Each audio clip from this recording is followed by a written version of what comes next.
Bienvenidos a Di Loreto Horror.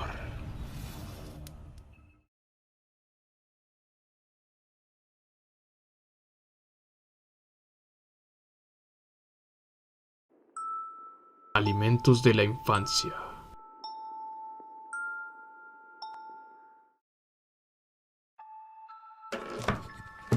Bajó las escaleras y se aproximó hacia el caldero que giraba en el aire. El contenido era blanquecino. No despedía ningún olor y varios objetos flotaban en la superficie. Sumergió ambas manos, la sacó deprisa y sorbió lo que pudo. Sabía a vainilla. De repente oyó un alarido que provino del piso de arriba. La estaban llamando a gritos. Se fue corriendo de allí. Esa sería la última vez que probaría una sopa de ese tipo. Sin duda, extrañaría la combinación de huesos humanos, carne podrida y tripas de cordero. Cigarrillos.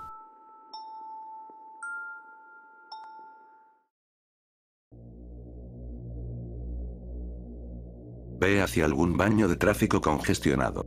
Debe ser un baño donde haya estado mucha gente, o no habrá la suficiente energía latente residual para poder hacer esto. El baño de un hotel es perfecto. Asegúrate de que sea después de la medianoche, y asegúrate de llevar 2 cigarrillos.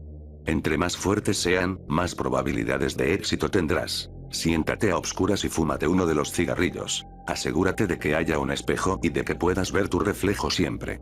La cereza del cigarrillo encendido te debería dar la luz suficiente para esto.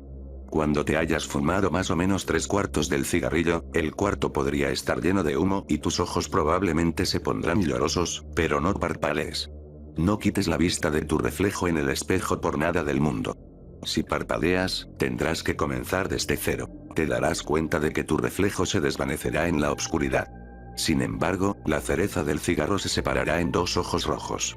El humo del cuarto se empezará a condensar y, antes de que te des cuenta de lo que ha pasado, una figura estará sentada a tu lado. Te pedirá un cigarrillo. Dáselo y se encenderá por sí solo en cuanto lo lleve a donde su boca debería estar. En este momento puedes preguntarle lo que quieras, y siempre te dirá la verdad. Puedes preguntarle sobre quién mató a Kennedy o quién era Jack el Destripador. Cualquier cosa que se te ocurra.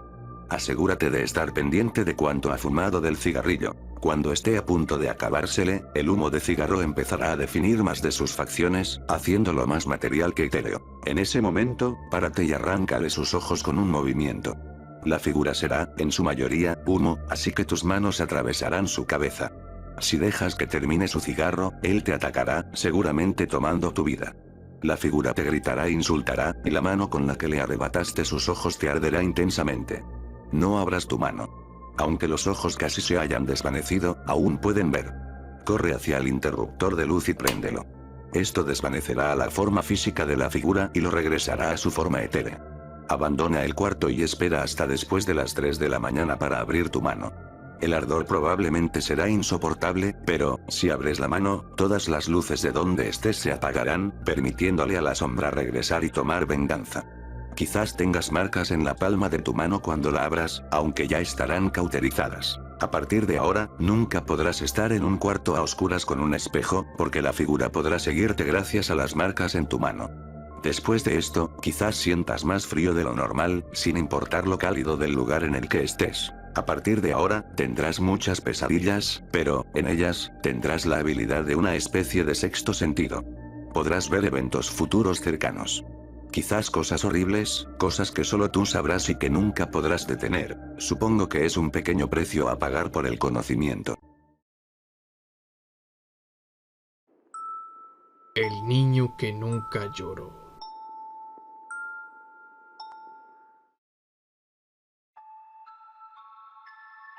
Hay mucha gente ese día.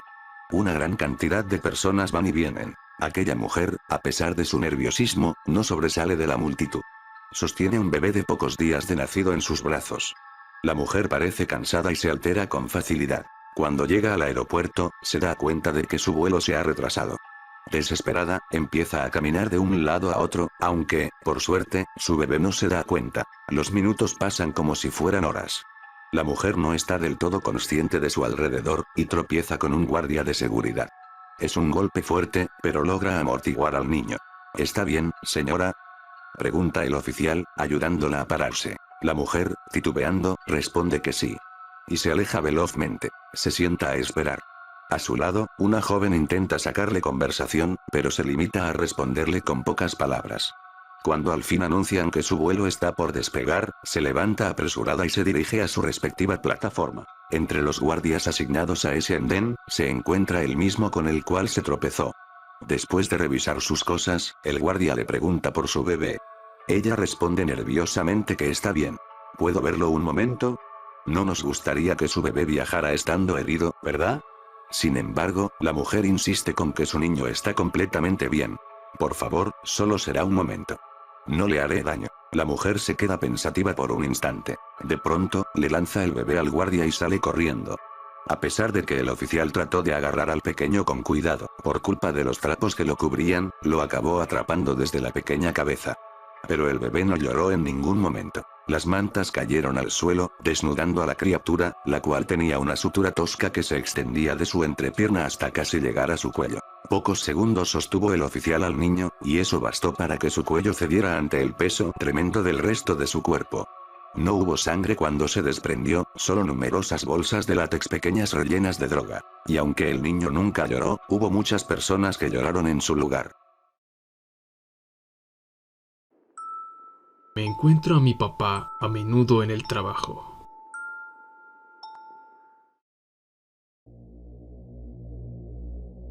Veo a mi padre en el trabajo todos los días. Él pretende que no me ve, pero yo sé que lo hace. Trato de reaccionar de la misma forma, pero eso no parece surtir efecto. Cuando estás en el trabajo, tienes que dar lo mejor de ti. Así que hago mi mejor esfuerzo por hacer lo que se supone que debo hacer. Puedo sentir su mirada. Bien. Quiero que vea cuán diferente soy de él.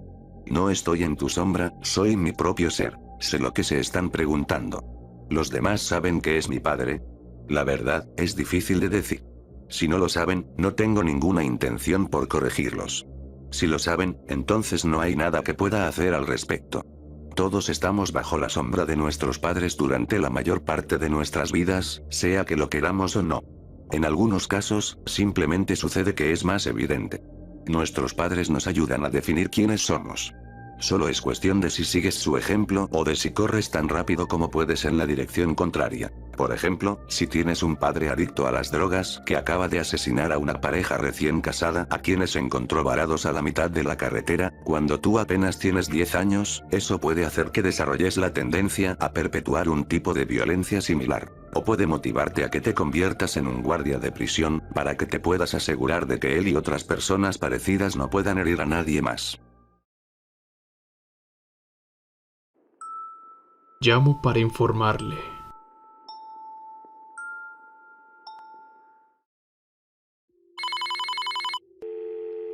Aló, Hola.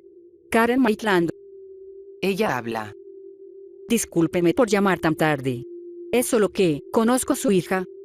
Ana se encuentra bien. Ah, no, su otra. Voy a la universidad comunitaria con Sara. Ah, ok, cielos. ¿En dónde queda? Chicago. ¿Chicago? Asumo por su reacción que Sara siempre ha tenido esa faceta de lobo solitario. Sí, se podría decir eso. Pero bueno, me alegra oír que tiene amigos allá. ¿Puedo preguntar de qué trata esta llamada? Pues, de hecho estoy llamando para preguntarle si ha mantenido contacto con Sara recientemente. No, en realidad no. Ella básicamente rompió el contacto hace un tiempo. Siempre le he dicho que si quería. No he cambiado mi número telefónico solo por si acaso, pero creo que ella probablemente ya cambió el suyo. Lo siento. Eso suena como algo que ella haría. Bueno, a ver. Me disculpo por ser quien le cuente esto, pero Sara ha sido reportada como desaparecida. ¿Qué? ¿A qué te refieres? ¿Desaparecida? ¿Por cuánto tiempo? Casi 3 días. 3 días. Ok, ok, pero... O sea, ¿qué está sucediendo? ¿Alguien la está buscando? Pues, ese es el asunto.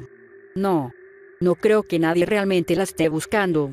Es decir, ya sabe que a ella le gusta ser reservada, así que realmente no tenía ningún amigo cercano, y siempre fue un tanto propensa a las ausencias. Es como si nadie lo notara. Se lo dije a la policía, pero apenas han investigado. Pero eso es. Siempre fue un poco asocial. Eso no significa que no tienen que tratar. Escucha, ¿puedes decirme el nombre de tu campus? Tomaré un avión hacia ahí esta noche, puedo llegar para mañana por la mañana. Claro, es el campus Westgate. Solo llamaba para informarle, pero, honestamente, es muy agradable oír que alguien se tome esto en serio. Por supuesto. Muchísimas gracias por haberme dicho.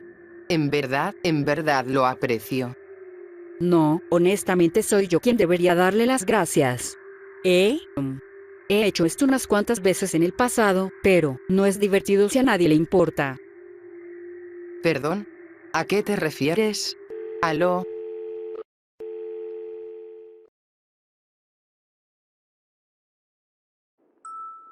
Conjeturas.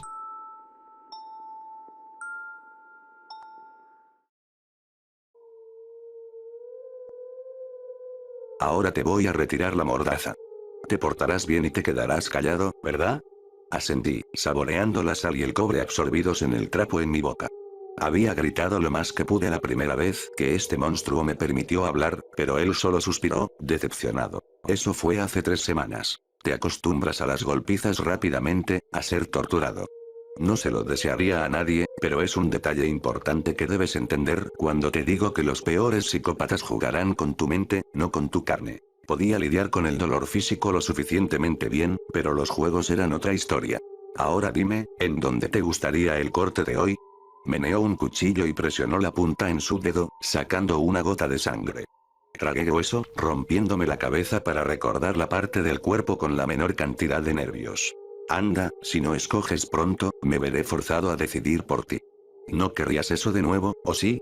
Negué con la cabeza, recordando el tajo en mis costillas que impulsaba fuego con cada aliento. Mi pierna. La espinilla. Solté, mi corazón martilleaba. Él asintió lentamente, inclinándose, y comenzó a deslizar la hoja por el costado de mi pantorrilla derecha, presionando con fuerza a medida que el metal me rodeaba. Ardía, pero se coagularía dentro de poco y no me mataría. Como era rutina, mi captor me agradeció, me alimentó, reemplazó la mordaza y vació mi orinal antes de irse por el resto del día. Esto se repitió durante semanas. Meses. Perdí la noción del tiempo y podía sentir cómo olvidaba recuerdos de mis amigos y familia. Todas y cada una de las heridas fueron ubicadas en donde ordené. No estaba seguro de si la frustración vencía a la cortesía en los días que sí contraatacaba. Perdía la comida y me dejaba parado en mi propia mugre por lo que quedaba del día, y despertaba más tarde sin hambre o sed. Al día siguiente, él me extendía palabras reconfortantes mientras removía la intravenosa de mi muñeca debilitada, y yo seleccionaba otro lugar para que me marcara. Un año más tarde, pudo haber sido 7 meses o 2 años y medio, la verdad, una persona más se unió a mi prisión. Forcejeó con las esposas que lo retenían y se retorció hasta que guardó silencio, exhausto. ¿Cuántos más podrían sufrir nuestro destino? ¿Cuántos ya habían sucumbido? Soportó más cortes situados en lugares desafortunados de los que pude contar antes de que dejara de gritar apenas la mordaza era retirada. 2 meses, supuse. Hasta que, finalmente, permitió que nuestro torturador terminara su pregunta. ¿En dónde te gustaría el corte de hoy? Tosió y escupió antes de responder. ¿Por qué no te cortas tu propia garganta, enfermo de mierda? Él se rió, jugueteando con su cuchillo. Me preparé para cerrar los ojos en caso de que fuera a matar al hombre, para retener lo poco de humanidad que me quedaba. En vez de ello, el monstruo se giró hacia mí y sonrió. Pues bien, pronunció, rebanándose el cuello y cayendo al suelo. El videojuego más terrorífico de la historia.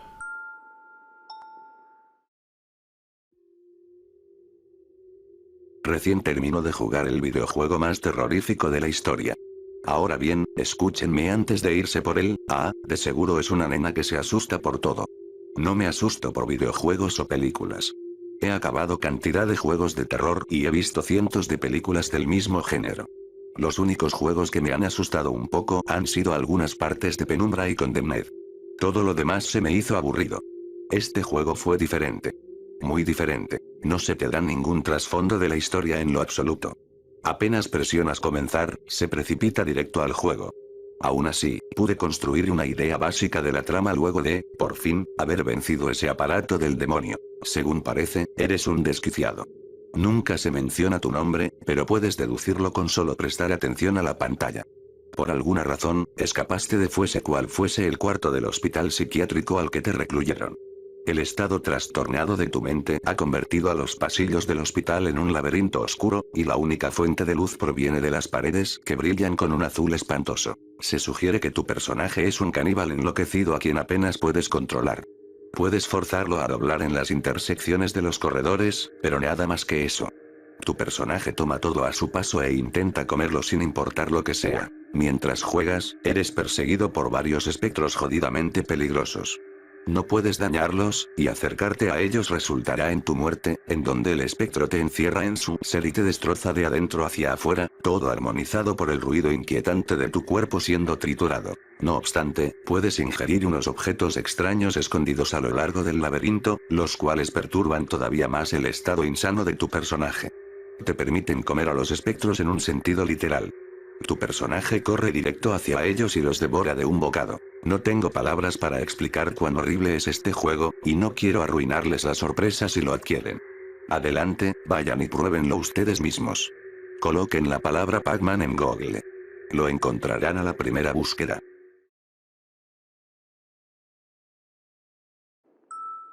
Me casé con mi esposo por su dinero.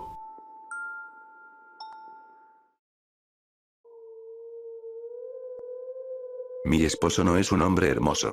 Sé que es lamentable admitir tal cosa, pero antes de que empieces a defenderlo diciéndome que la belleza verdadera reside en el interior, quiero que sepas que el sujeto también es un bastardo.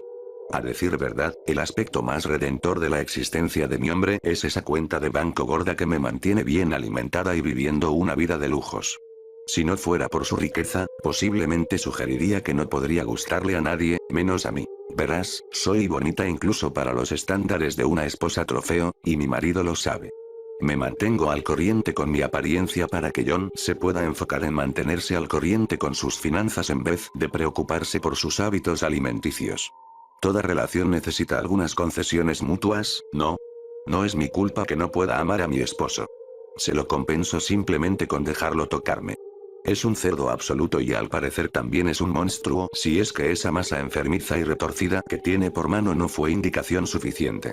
Siempre he detestado cuando me toca con ella, pero me casé con él por su dinero, no su apariencia. Desafortunadamente para mí, resultó ser que John también se casó conmigo por mi dinero.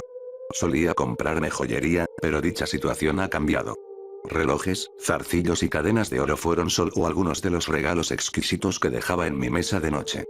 Todo iba tan bien que le presumía a mis amigas que debían encontrarse a un rarito como el mío si querían experimentar la felicidad verdadera. Después de todo, nadie nunca está triste en una moto acuática. Por supuesto, eso fue hasta que trajo a casa más cadenas de oro para que me las probara. Estas quedaron encantadoras alrededor de mis muñecas, incluso si las tobilleras estaban un poco ajustadas. Nunca fui muy fanática del sadomasoquismo, pero él comentó que no me dolería mucho, y yo quería mantener feliz a la vaca lechera. Cuán torpe fui. Cuando me mostró las copias actualizadas de nuestras pólizas de seguros de vida, supe que no era ningún juego sexual. Mi esposo realmente era un monstruo, y resultó que quería matarme. Traté de gritar, buscando alguna salvación, pero su garra maltrecha se presionó firmemente sobre mi boca. Descubrí que ese muñón achicharrado que tenía por mano fue el resultado del accidente de su primera esposa. Verás, ella también cometió el error de casarse con él por su dinero, y murió por ello. Él la quemó viva dentro de la finca de la familia de ella.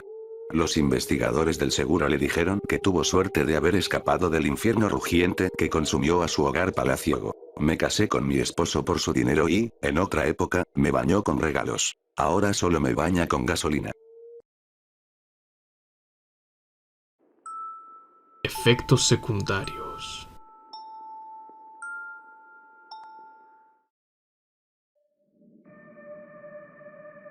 Adam se movía en su silla nerviosamente. A su lado, su esposa hojeaba con paciencia una revista médica. Adam odiaba las citas con el doctor, pero al igual que la mayoría de las cosas en la vida, era una necesidad. No sé por qué alguien tomaría estos medicamentos, opinó Emily. Escucha este. Es un medicamento que limpia el acné, pero que también te puede dar diarrea, reflujo y pensamientos suicidas. Adam la miró por el rabillo del ojo. ¿Quieres oír otro? Emily pasó un par de páginas. Ok, este se encarga de tu migraña, pero como reemplazo te puede dar resequedad en la vista, hipertensión y diarrea. ¿Por qué la diarrea siempre es un efecto secundario? Adam resopló y una mujer anciana en la sala de espera le frunció el ceño. Adam se aclaró la garganta rápidamente. Como si estuviese sincronizado, una enfermera abrió la puerta de la sala de espera. Adam River, el Dr. Batch está listo para verte. La pareja siguió a la enfermera a través de la puerta, pasillo abajo, y hacia el consultorio. Dentro de poco, el Dr. Batch tocó la puerta. Intercambiaron bromas antes de pasar al asunto en cuestión. ¿Y qué te trae por aquí hoy? Estoy teniendo problemas con la medicación que me recetó. ¿Con el Somnavar? Preguntó el doctor revisando el historial de Adam. ¿Cuándo iniciaron las complicaciones? Adam frunció su ceño y volteó a ver a Emily en busca de ayuda. Ella se giró hacia el doctor. Desde hace 3 semanas, más o menos. ¿No te está ayudando a dormir? No, me está haciendo alucinar. El Dr. Batch estudió a Adam con preocupación. ¿Cómo lo sabes? He estado viendo cosas que sé que no están ahí. Por ejemplo, ayer salí al patio y había un venado blanco enorme en el jardín, y cuando Emily salió, me preguntó qué era lo que estaba viendo. Se lo describí y me vio como si estuviera loco. Me dijo que no había ningún venado. ¿Te ha pasado algo más como eso? Sí, un par de cosas más. Por eso he venido hoy. Para saber cuán preocupados deberíamos estar. El Dr. Batch sonrió tranquilizadoramente. Descuida. Vamos a averiguar lo que está pasando. El doctor se puso de pie y se dirigió a la puerta, dejando a solas a la pareja nerviosa. Una vez que estaba en el pasillo, buscó de inmediato a la enfermera del caso y la apartó.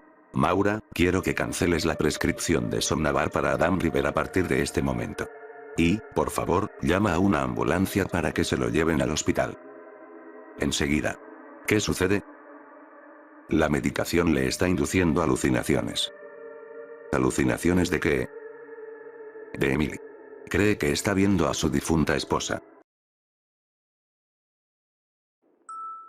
2 mentiras, una verdad.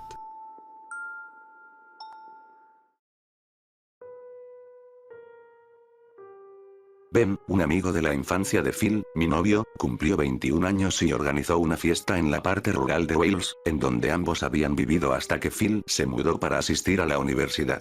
Yo aún no conocía a la mayoría de los invitados, pero todos parecían ser amables. Con la excepción, quizá, de un tipo mayor llamado Andy. Jugamos un juego divertido apodado 2 mentiras, una verdad, en el que las personas relataban un secreto verdadero y sorprendente junto con 2 mentiras, y todos los demás tenían que adivinar cuál de los 3 relatos no era ficticio. Usualmente, era bastante obvio cuando alguien estaba mintiendo.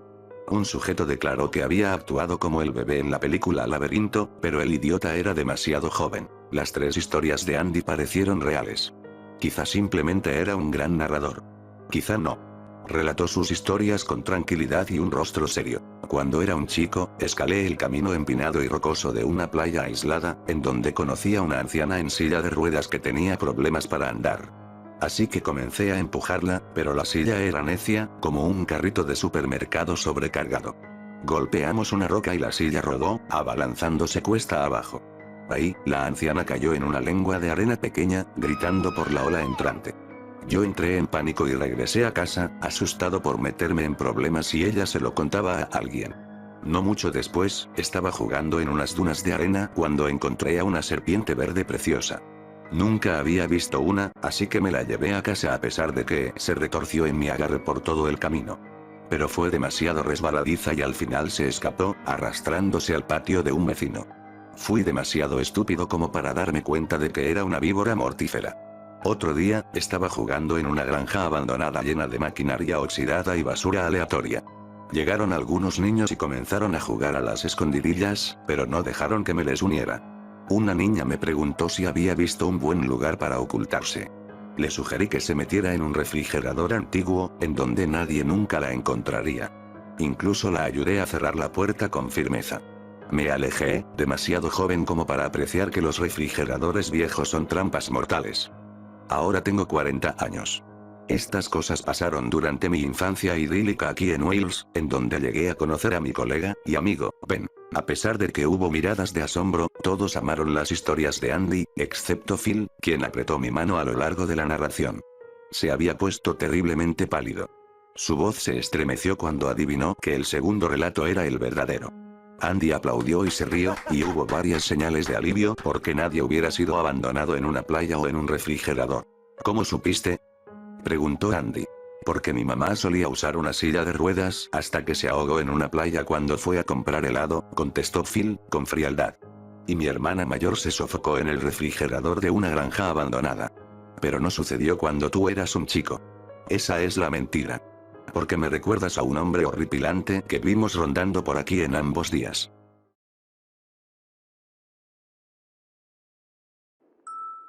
La criatura en el camino.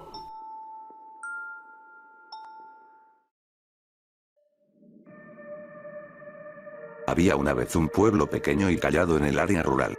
Era tan pequeño que solo había un estrecho camino de pasto que conducía fuera de él, que los visitantes con frecuencia transitaban. Sin embargo, los pueblerinos tenían una importante regla: nunca atravesarlo solo. Esto era estrictamente impuesto a todos en general, pero un curioso joven decidió romper la regla. Se preparó un día y salió, cuando nadie más estaba cerca, a explorar el camino sin compañía. En lo que se acercaba al trayecto por primera vez, se dio cuenta de algo muy extraño. Él estaba consciente de todas las personas que llegaban al pueblo, pero el camino en sí parecía como si estuviera en desuso. Grama y hiedra lo recubrían y se encontraba tan pobremente mantenido que se elevaban hasta la cintura del niño, dificultándole ir a paso rápido. Aunque esto no lo disuadió, determinado a hacer su viaje valer la pena, continuó andando hasta el pasto más profundo, mirando ocasionalmente sobre su hombro para asegurarse de que nadie lo observara. Se movía con sigilo, esperando estar fuera de vista para aquellos que anduvieran de encuentro. El disfrute del niño fue entonces cortado en seco por el sonido de algo moviéndose en la grama a su lado. Se detuvo de inmediato, mirando y escuchando la fuente del disturbio. La maleza era tan gruesa que no lo dejaba ubicar a nadie ahí, pero podía escuchar el sonido de algo arrastrándose en la grama cerca de sus pies. Podía distinguir que no era tan grande, aunque persistía en su mente una horrible sensación, la sensación de ser acechado. El niño fue llenado por una creciente resignación al darse cuenta de que le era imposible regresar antes de que la criatura llegara a él ahora que había avanzado tanto y siendo la grama otro impasse a considerar. Entonces sintió más que nunca la presencia de un tercero, pero la criatura ya lo tenía en su mira. Por el rabillo de su ojo el niño pudo distinguir un gran par de ojos y unos largos y afilados colmillos fijados en él. Su corazón lo golpeaba salvaje en el pecho cuando se volteó para encararlo, pero una mano lo tiró del brazo. El niño dio un quejido y volteó, encontrándose con la cara de uno de los viejos del pueblo. Grandísimo tonto. ¿Qué no sabes el peligro que conlleva venir aquí solo? El hombre lo llevó de su mano y corrió en dirección al pueblo con él. El niño se agitó y el terror regresó cuando advirtió a la criatura siguiéndolos, pero nunca consiguió alcanzarlos. Corrieron, sin aliento, hasta haber escapado de vuelta al pueblo. Luego de conseguir un respiro, el anciano le dio un fuerte sermón al niño por haber ignorado las tan recurrentes advertencias. Al terminar, miró hacia arriba y dio un ligero suspiro. Supongo que eres suficientemente grande, mereces saberlo, dijo, para la sorpresa del niño. El hombre condujo al pequeño a su casa. Era una bastante amplia, con unos colosales estantes repletos de libros sobre criaturas de las que el niño solo había escuchado en mitos. Hombres misteriosos en batas de laboratorio dispersos, estudiando de ellos. Lo dirigió a un cuarto desocupado, en donde se alojaban unas computadoras grandes. Te voy a contar la verdad acerca de lo que viste hoy. Súbitamente, el anciano se volteó y puso su vista sobre el niño, congelándolo en su lugar con una fulminante mirada. Pero primero, voy a hacerte una pregunta. No eres mi tipo.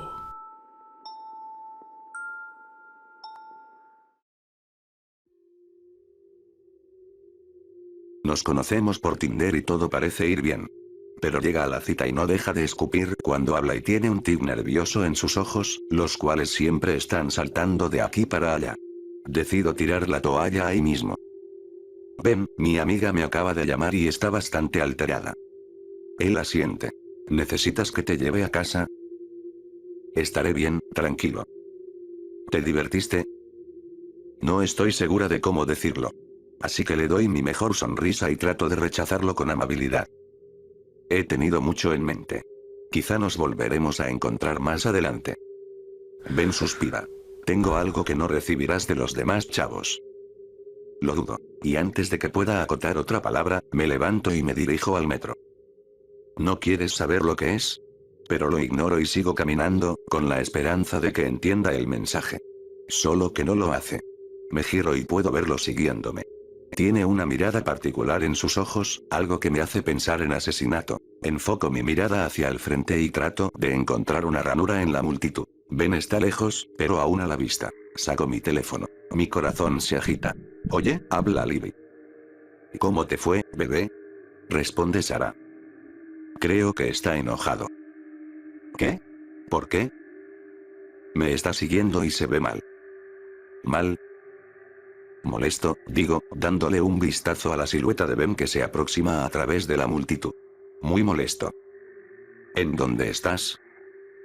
En el metro. Apenas veas el siguiente tren, súbete. Trago y volteo hacia atrás. Ben sigue lejos, pero sus ojos aún están fijados en mí. Levanta su mano. Alejo la mirada y camino más rápido. Trató de hacerme señas. Ve al tren. Ya. Localizo una cabina abierta, me amontono en la fila y rezo porque haya funcionado. Ben no está por ningún lado. Creo que lo perdí. Sarah se ríe. Estos pegajosos nunca pasan de moda. Libby, dejaste esto. La voz dispara un escalofrío por mi espina dorsal. Me giro, al principio con lentitud, para recibir su mirada. Ben está parado justo detrás de mí con la misma expresión en su rostro y un objeto en su mano estirada. ¿Libby? Pregunta Sarah. Tomo mi billetera de la mano de Ben. Nos quedamos parados en silencio. Quiero correr o gritar, pero me quedo plantada en mi sitio. El tren se detiene. Bueno. Ben se encoge de hombros y se baja. Es hasta ese momento que me doy cuenta de que recuperó mi billetera y nunca le di las gracias. Libby. Me llama Sarah. Me aclaro la garganta. Mi billetera. Había olvidado mi billetera. Sarah se ríe. Eres la peor. Yo también me río. Ahora todo el asunto me parece tonto. En tanto abro mi billetera y reviso sus contenidos, noto que un compartimento está vacío. Me falta algo, menciono, agitada. ¿Qué? Dice Sarah. La llave de mi casa. El proceso de curación.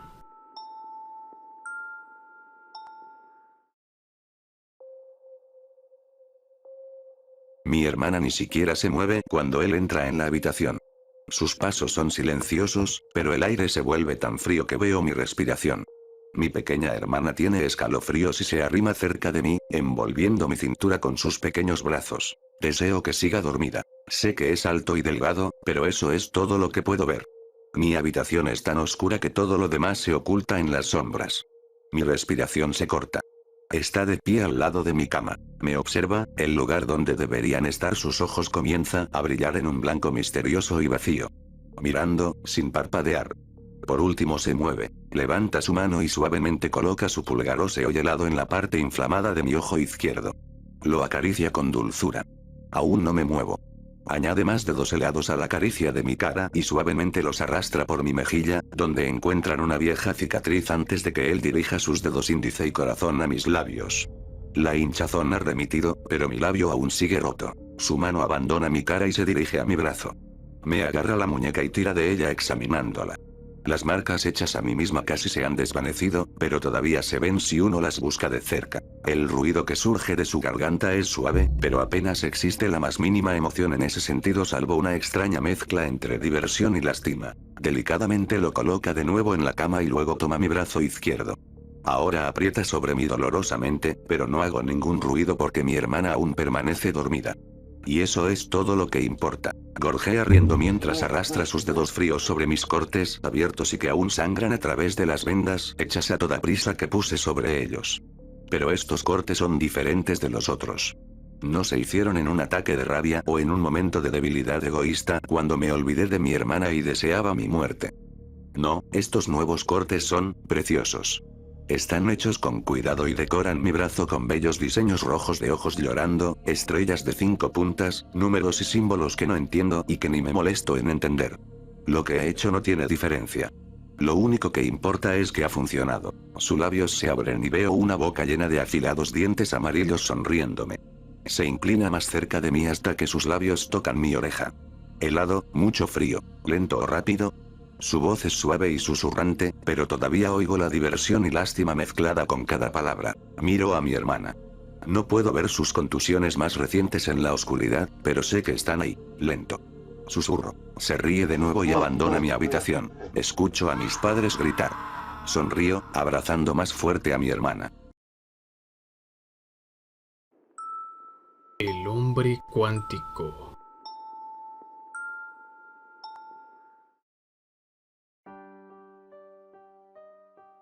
Jonathan Félix volvió a tomar asiento en la silla, estando ahora colocados cada uno de los electrodos en su cráneo.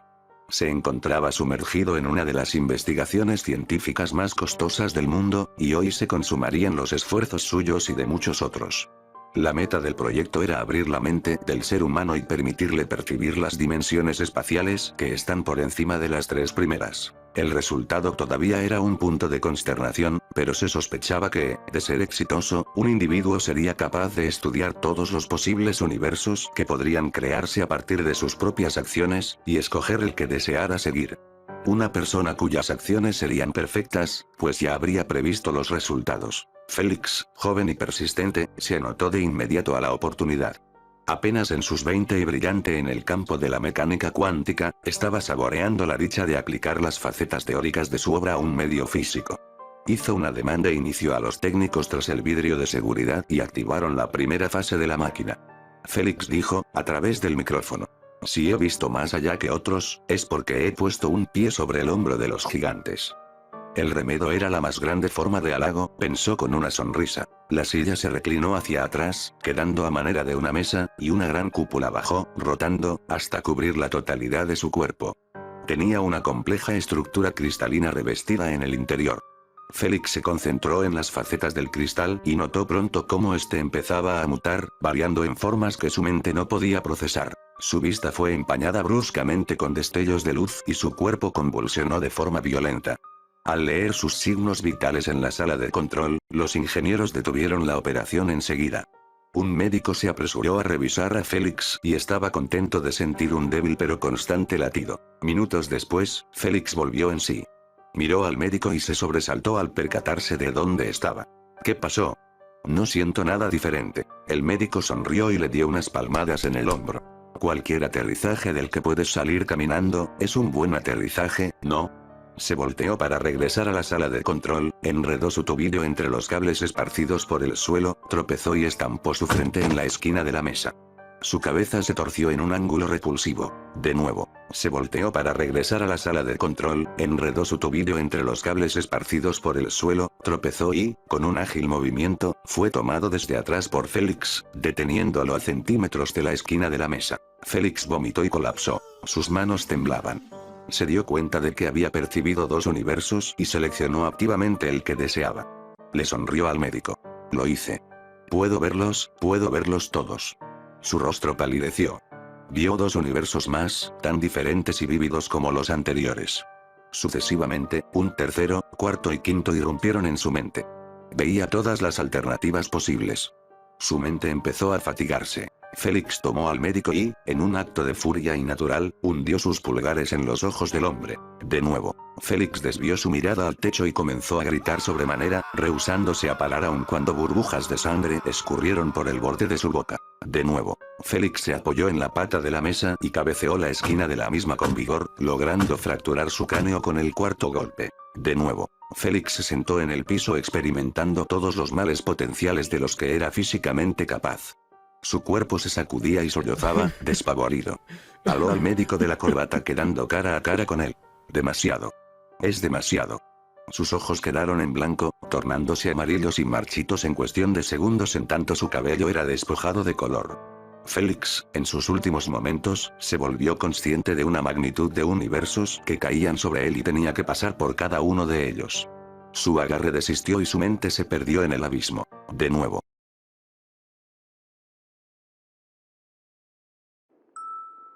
De vuelta a la Tierra.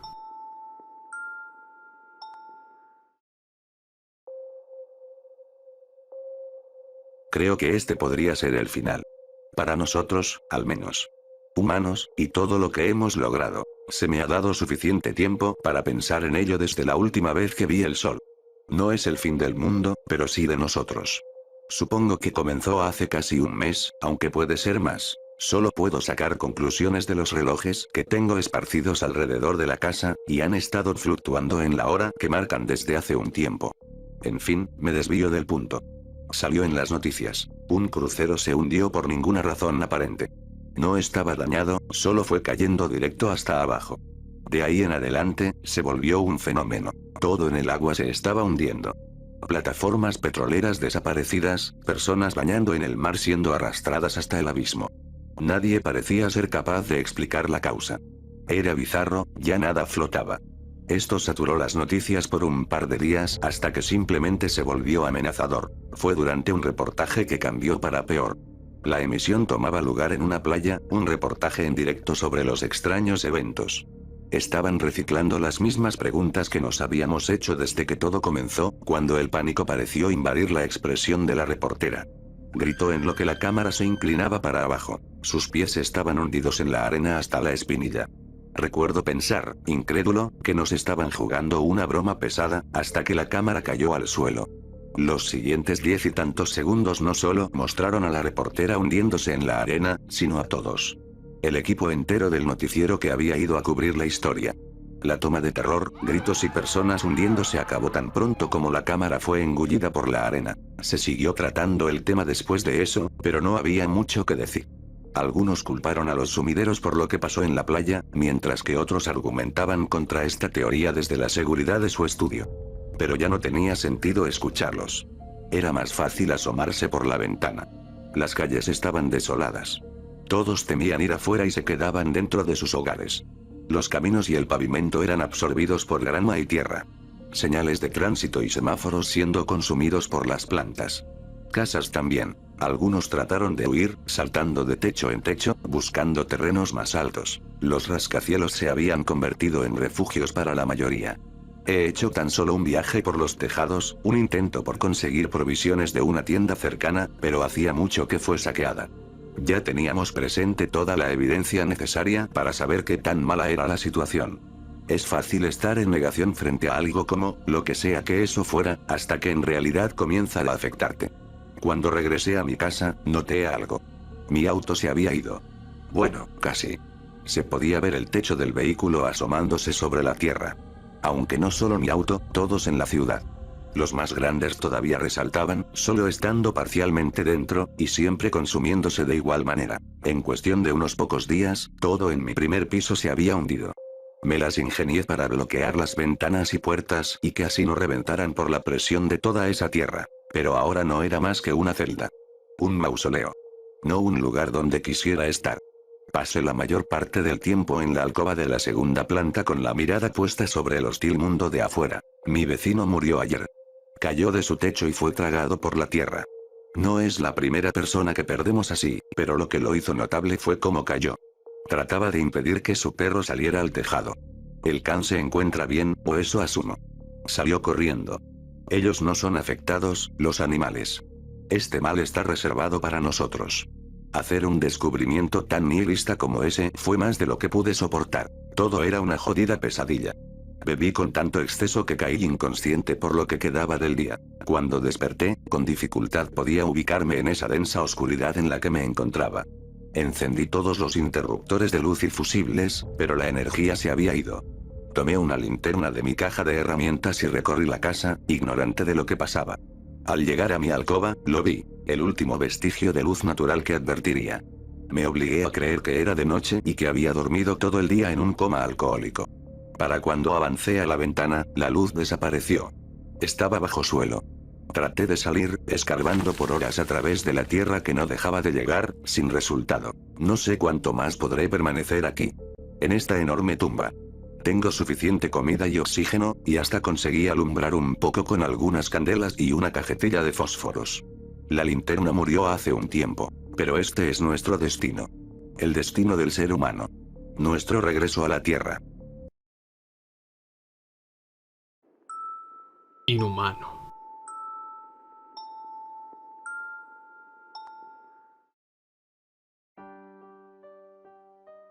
Un empleado meneó su identificación enfrente del lector de tarjetas inteligente. Dim, que tenga un buen día.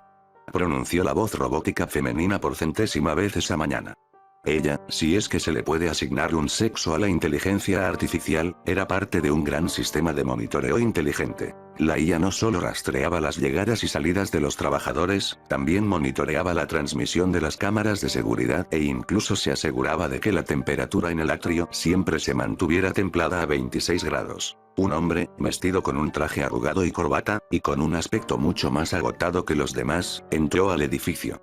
Meneó su identificación frente al sensor sin molestarse en detenerse para revisar si la máquina lo había leído. Los campos de información poblaron el sistema de la IA. Roger Jacobs, analista de negocios principiante. ID de empleado, 100789. La IA observó a medida que el hombre entraba al elevador.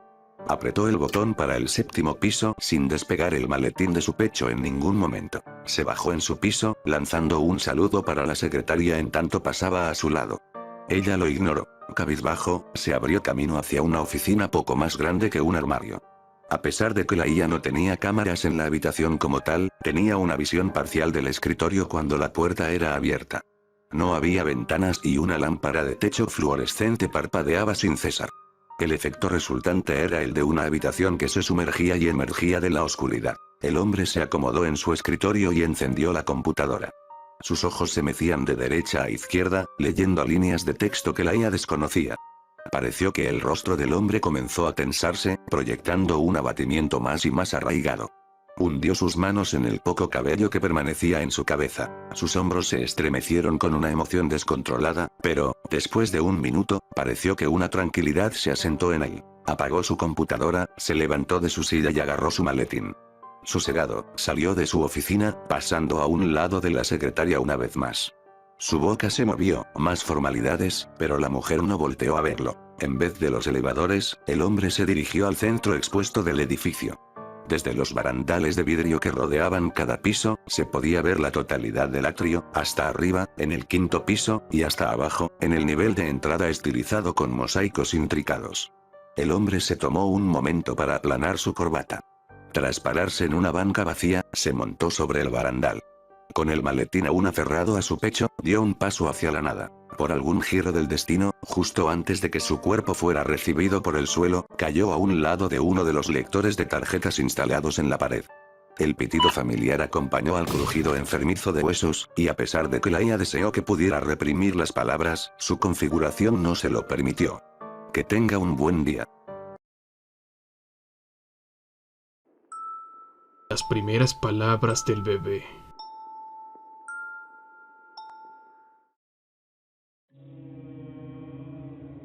Lo primero que el bebé dijo no fue mamá o papá, sino Oni. Oni era su forma de decir Bonnie, tal era el nombre del perro de la familia. Se trataba de un fox terrier de mirada alerta y juguetona, que había congeniado de inmediato con el bebé.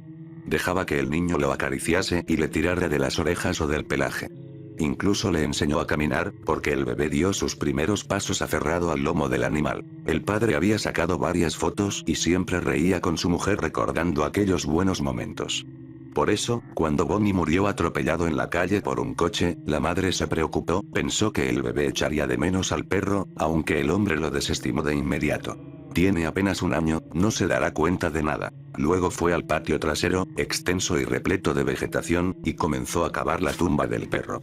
Terminó a la media hora. La tierra era dura pero no hacía falta cavar mucho para enterrar el pequeño cuerpo del animal. Metió en el hoyo al perro, que estaba cubierto por una manta, y luego de pronunciar en voz alta una suerte de despedida, comenzó a echar la tierra sobre Bonnie.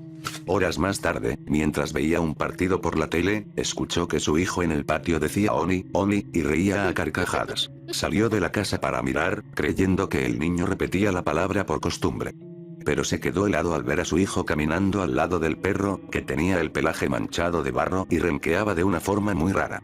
Ambos se dirigían hacia el fondo, hacia la tumba abierta, y cuando el hombre llamó a su hijo a los gritos, el animal se dio vuelta y le enseñó los dientes. Sus ojos eran rojos y el hombre de inmediato se dio cuenta que las intenciones del animal, o lo que fuese que caminaba por su patio, eran malignas. Agarró la pala que había dejado a un costado de la pared y comenzó a golpear al animal, mientras el bebé lloraba a todo pulmón y no dejaba de repetir aquel nombre que comenzaba a resultarle siniestro. Oni, Oni. El hombre golpeó al perro hasta dejarlo convertido en una masa de carne y sangre, y enterró lo que quedaba de él en el agujero abierto. No le dijo nada a su mujer, quizás porque sabía que lo miraría como a un loco. Cuando llegó la noche, apenas pudo dormir y se despertó sobresaltado en medio de la oscuridad. Acababa de tener una pesadilla y tenía el cuerpo cubierto de un sudor frío. Se levantó y se dirigió hacia la cuna del bebé, pero esta estaba vacía, y enseguida escuchó la voz de su hijo que desde el patio trasero decía una y otra vez: Oniri, Oniri. El hombre salió como un loco, y llegó justo para ver cómo esa cosa que ya ni siquiera se parecía a Bonnie arrastraba al bebé hacia el agujero del patio. El padre dio un grito y entonces la cosa se dio vuelta y lo mordió en la pierna. El hombre le respondió con una patada y luego agarró a su hijo y se metió en la casa, y pasaron el resto de la noche escuchando los quejidos del animal, que del otro lado rascaba la puerta para que lo dejasen entrar. Oblivion.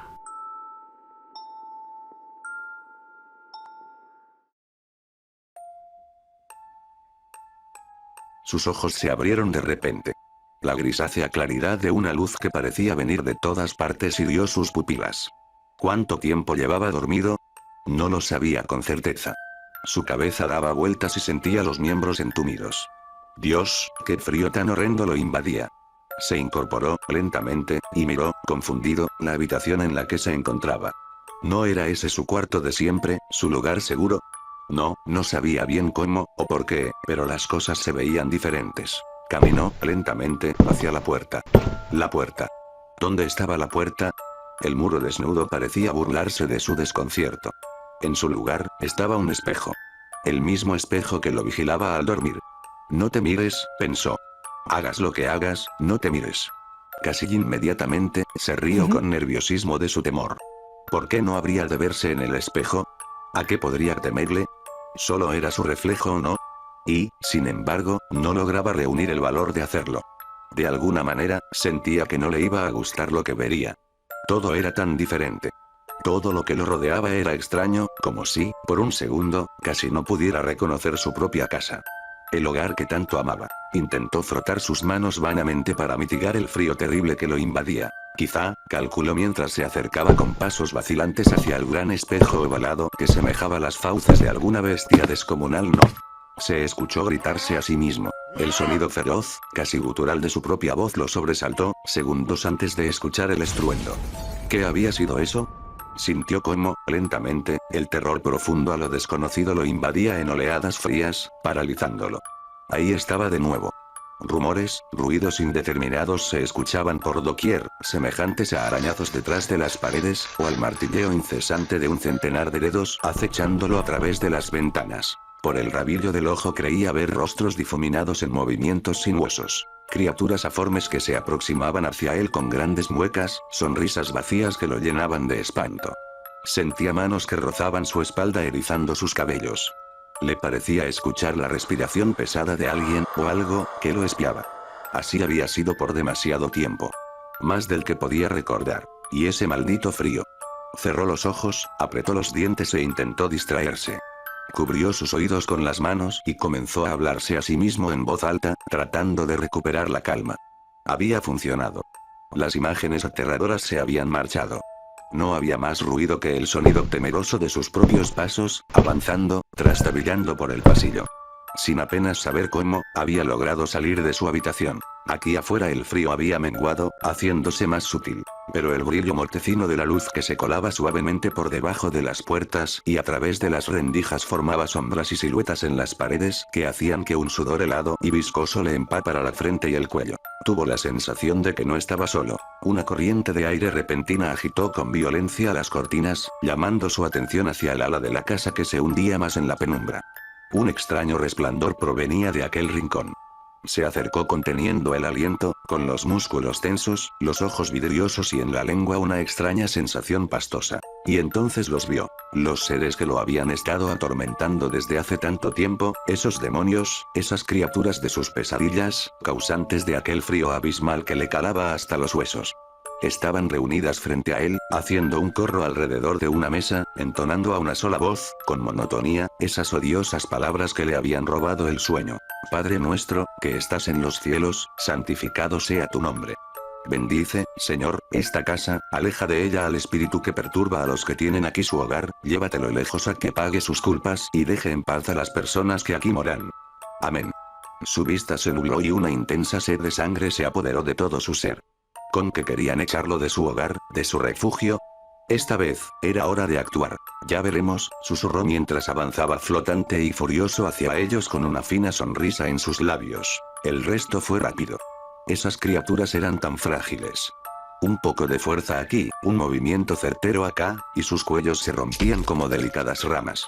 Algunos, la mayoría, solo gritaron, otros intentaron huir, los demás no tuvieron tiempo ni siquiera de intentarlo.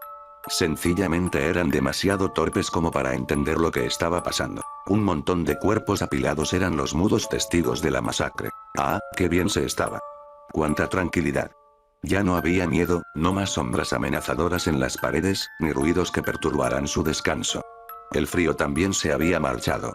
Ahora solo le quedaba una hambre intensa. Me pregunto si, murmuró complacido mientras arrancaba con ansiedad un trozo de carne. Sí. Aún disfruto el sabor de la carne humana. Y sonrió. Todo había concluido. Al fin podía volver a descansar. Luna pálida.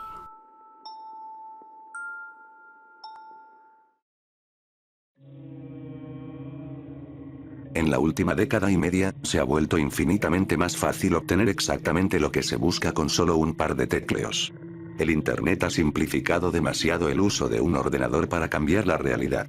Un vergel de información está a solo un motor de búsqueda de distancia, hasta el punto en que es difícil imaginar una vida diferente. Sin embargo, hace una generación, cuando las palabras streaming y torrent no tenían sentido salvo en conversaciones en inglés sobre agua, la gente se veía cara a cara para formar grupos de intercambio de software, cambiando aplicaciones y juegos en disquetes de 5 pulgadas y un cuarto. Por supuesto, la mayoría de encuentros eran un medio para que los individuos frugales y organizados en comunidades hicieran intercambios de juegos populares como King's Quest o Maniac Mansion. Sin embargo, una serie de talentos nacientes de la programación diseñaron juegos para distribuirlos entre sus círculos de contactos, que a su vez los irían pasando hasta que, si era lo suficientemente divertido y estaba bien diseñado, un juego independiente acababa encontrando un lugar en las colecciones de aficionados de todo el país. Pensad en ello como el equivalente a los vídeos virales en los años 80. Luna Pálida, por otra parte, nunca salió del área de la bahía de San Francisco. Todas las copias conocidas se han perdido hace tiempo, todos los ordenadores que lo ejecutaron se encuentran enterrados bajo capas de basura y poliestireno. Este hecho se atribuye a un número de decisiones de diseño abstrusas tomadas por su programador. Luna Pálida era una aventura textual al estilo de Zork the Lurking Horror, en una época en la que este género estaba quedando pasado de moda. Una vez ejecutado el programa, el jugador se encontraba con una pantalla completamente vacía, con la excepción del texto. Estás en una habitación oscura. El brillo de la luna entra por la ventana. Hay oro en la esquina, junto a una pala y una cuerda. Hay una puerta al este. Comandos.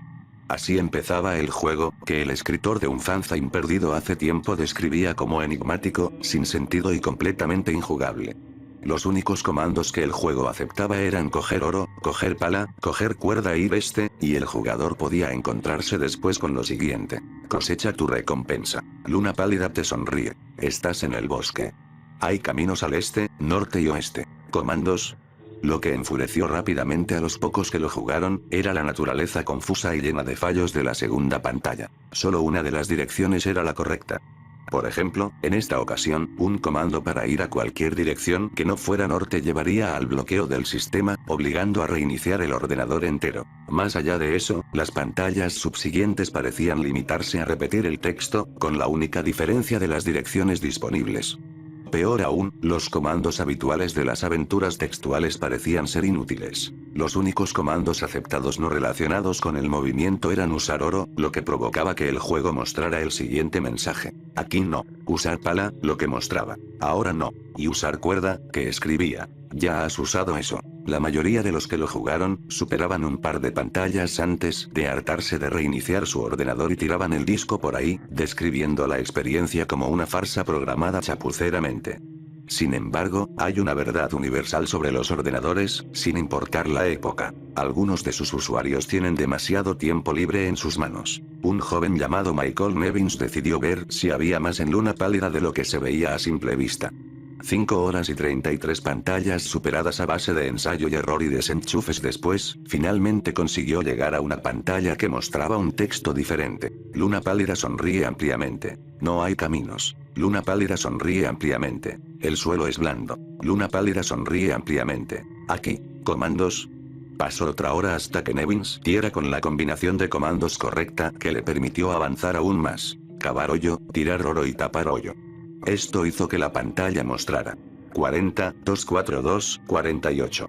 121, 4434. Momento en el que el juego dejó de aceptar comandos, obligando a reiniciar el ordenador una vez más. Después de mucha deliberación, Nevins llegó a la conclusión de que los números hacían referencia a líneas de latitud y longitud. Las coordenadas llevaban a un punto en el bosque salvaje que dominaba el cercano parque volcánico Lassen.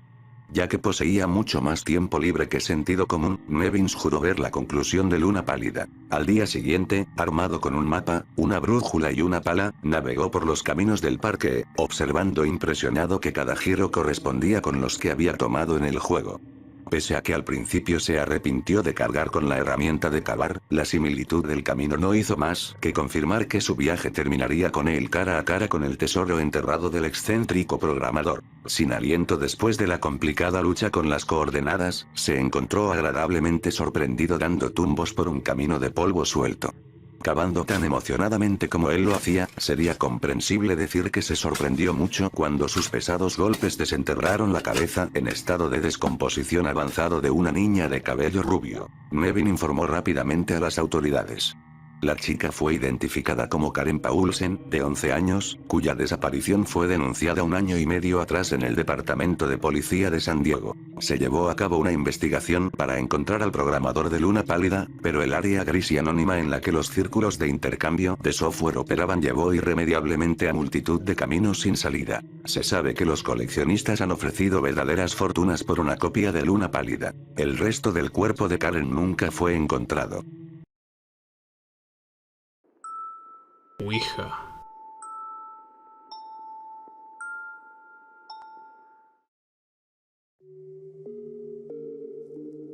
La estás moviendo, Jason. Lo prometo, Janet, no lo hago. Siempre había pensado que las tablas Ouija eran estúpidas. Pero esa era la pasión de mi esposa. Siempre estuvo fascinada con el mundo espiritual y lo paranormal.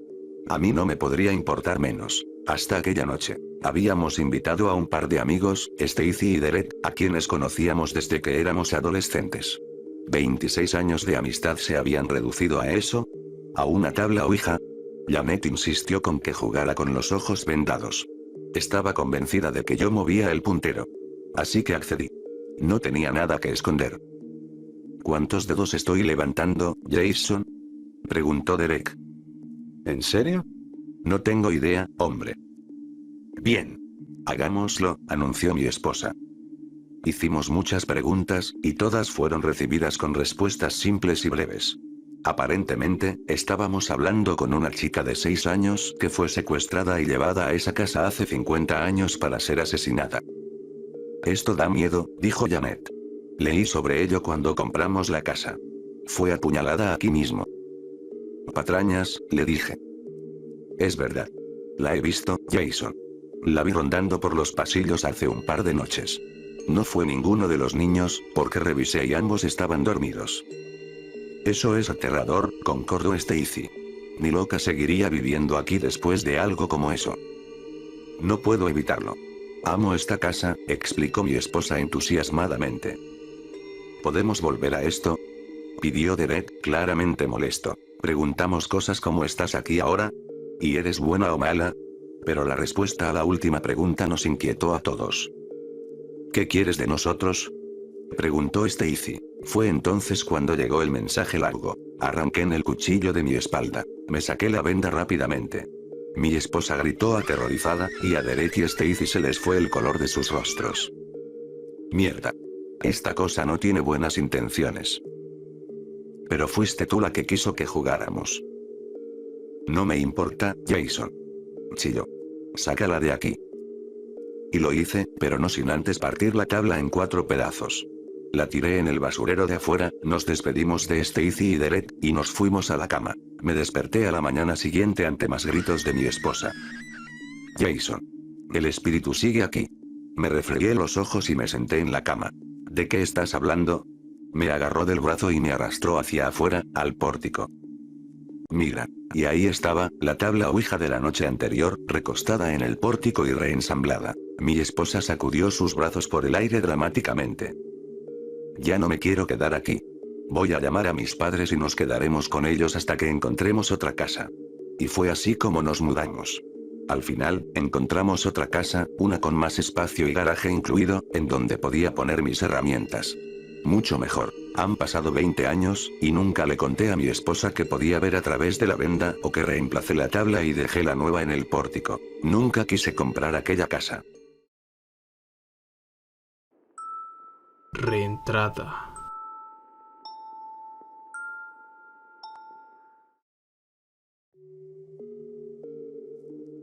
Vestido con un traje espacial sucio, el astronauta hizo su mejor esfuerzo para controlar su respiración. Fue difícil. Su cabina reducida había demostrado ser claustrofóbica incluso para los individuos más intrépidos. No ayudó que estuviera rodeado por la nada. Una ausencia de luz total. Incluso los confines más lejanos del espacio eran notablemente más brillantes, con su oscuridad embelesada por las estrellas. El calor bañaba la cápsula estrecha. Esta era piloteada por un estadounidense, si es que se podía confiar en las marcas afuera de la nave. En letras gruesas y remarcadas, se encontraban las palabras, Estados Unidos. Enyesada por debajo, estaba la bandera nacional ligeramente torcida. El astronauta extendió sus manos buscando el panel de control. No había luces LED guiando sus manos, y palpaba la pared desnuda. «Socorro, socorro, socorro», llamó, esperando que el centro de control lo pudiera escuchar. Solo un sonido silbante extraño y su propia respiración agitada saludaron a sus oídos. Trató de impedir que el pánico lo sobrecogiera. Había estado en muchas misiones en solitario en el pasado, pero esta era la primera vez que se había sentido auténticamente solo. Una alarma penetrante, que provenía de algún lugar no determinado, invadió su ensimismamiento. Por más extraño que pareciera, el ruido lo reconfortaba. Lo tomó como una señal de que no había sido olvidado, que aún existía alguna conexión entre él y el resto de la humanidad. Adelante, torre de control. Intentó de nuevo. A pesar de que la alarma continuó, creyó haber podido escuchar el disturbio sofocado de voces. Se derramaba sudor de su entrecejo y jalaba el collar de su traje espacial. El material pesado del cual estaba hecho solo se sumaba a su miseria. No podía verlo, pero sentía como si el área a su alrededor estuviera titilando con ondas de calor. Una negrura de naturaleza distinta comenzó a nadar por los bordes de su visión. Una vez más, trató de llamar a las voces distantes, pero sus pulmones ya no tenían la capacidad. Incluso mientras el entumecimiento se apoderaba de él, el temor persistía. De labios partidos, se desprendió su última palabra inaudible: «Mami». El bombero negó con su cabeza, apartando la mirada del panorama enfermizo frente a él. La casa verdaderamente había sido reducida a cenizas por las llamas, pero quedó lo suficiente como para que pudieran reconstruir la escena. 2 víctimas habían sido reclamadas por el infierno. Una mujer fue descubierta entre los restos de la cocina. Su proximidad con la fuente del incendio, una tostadora, indicaba que había sucumbido a la inhalación de humo relativamente rápido. El segundo cuerpo era mucho más pequeño. El niño, vestido con un disfraz extraño, casi fue pasado por alto. Por alguna casualidad inquietante, la caja de cartón en la que se había ocultado permanecía intacta. El bombero habría sonreído ante el contenedor camuflado como nave espacial, de no ser por el fallecimiento prematuro. Se tomó un momento para llorar al niño. Por respeto a su imaginación, anotó la causa de muerte en su mente: combustión durante reentrada atmosférica.